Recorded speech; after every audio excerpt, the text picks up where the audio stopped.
Hey everyone, Jeremy Bennett here. Let's look at how powerful your mind is. Let's compare your mind to the most sophisticated man-made device ever created, the computer. The average computer can hold about 250,000 pictures, 20,000 songs, and hundreds of full-length videos, nowadays on something the size of my finger. Crazy. But let's compare it to your mind. Your mind can perform an estimated 10 quadrillion operations per second without you even knowing it. Wild.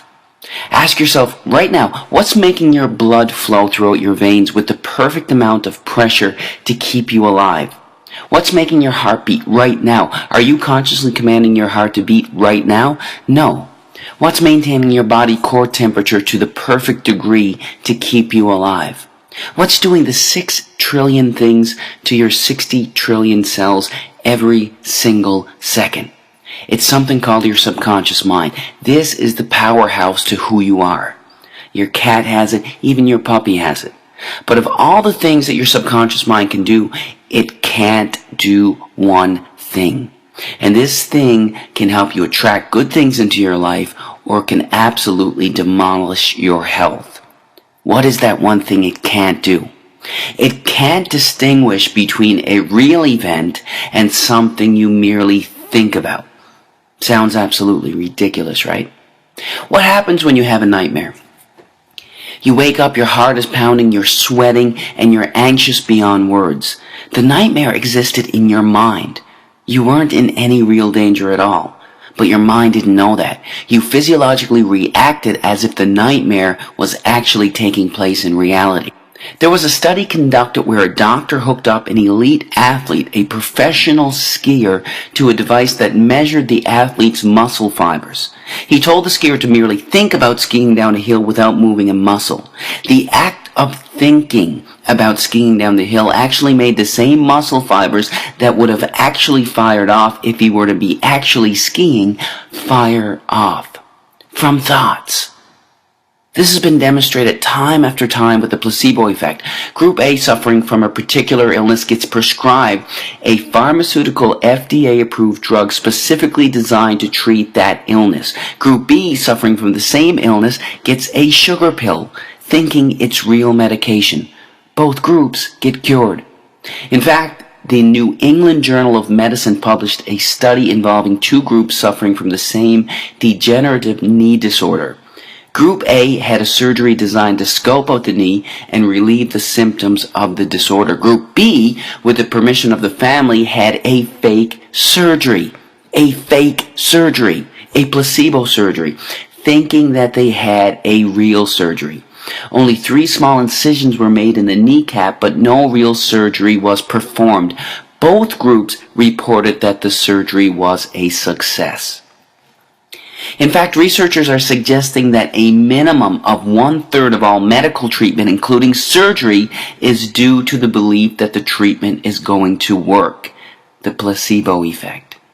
Most people don't realize that there is also something called the nocebo effect. It's practically the opposite of the placebo effect. The mind, instead of curing illness, contributes to illness.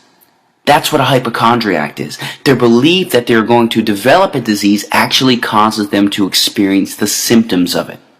Whatever belief you hold in your subconscious mind will become your reality. Bottom line. That's how hypnosis works. The hypnotist implants the idea in the back of their subject's mind, and the subject experiences whatever they hold there. If they hold the belief that there's a spider on their arm, their eyes actually see a spider on their arm. An amazing demonstration occurs when the hypnotist walks towards his subject with his finger extended. He tells the subject that his finger is hot and burning.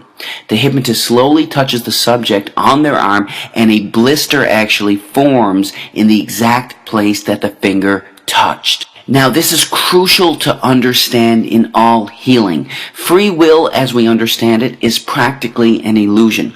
In fact, 2 to 4% of the time, you decide what you want to do. You actually make the decision. 96 to 98% of the time, you don't. You're on autopilot.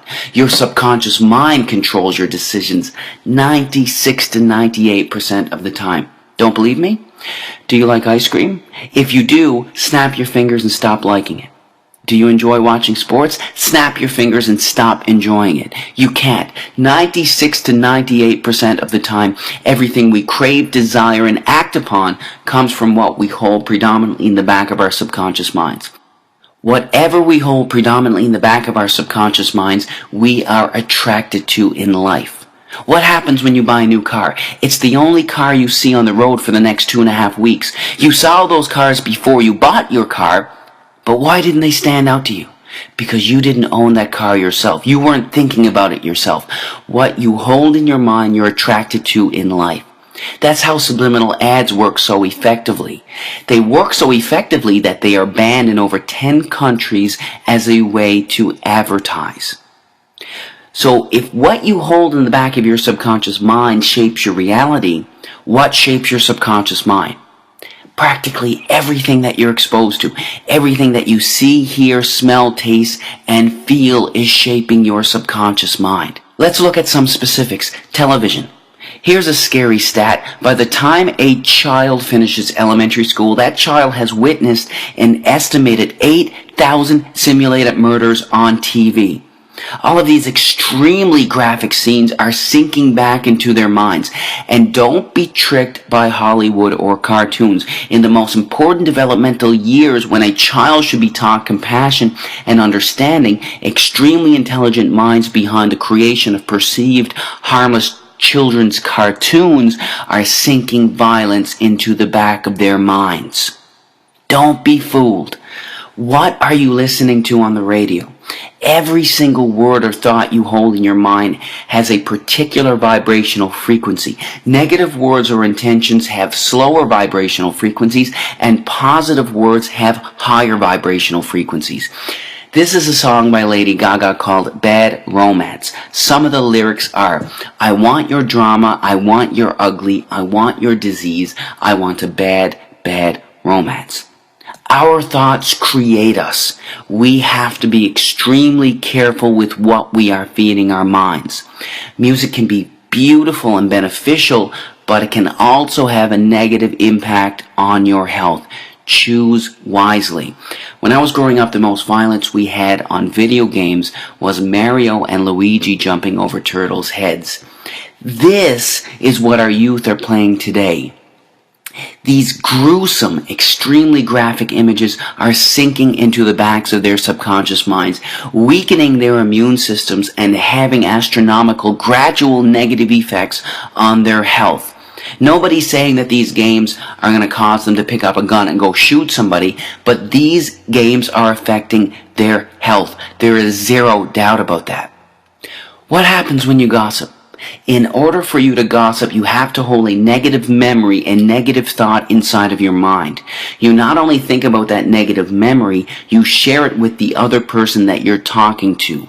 The second you hold negative thoughts in your mind, the biochemistry of your brain changes and you release cortisol, the stress hormone, into your blood, which then weakens your immune system, inhibits the actions of your white blood cells, increases the chances of infection, and even promotes weight gain. All from gossiping, all from your thinking. You can't gossip without hurting yourself. Remember that. But of everything you can expose yourself to, there is nothing more important than the thoughts you hold in your mind.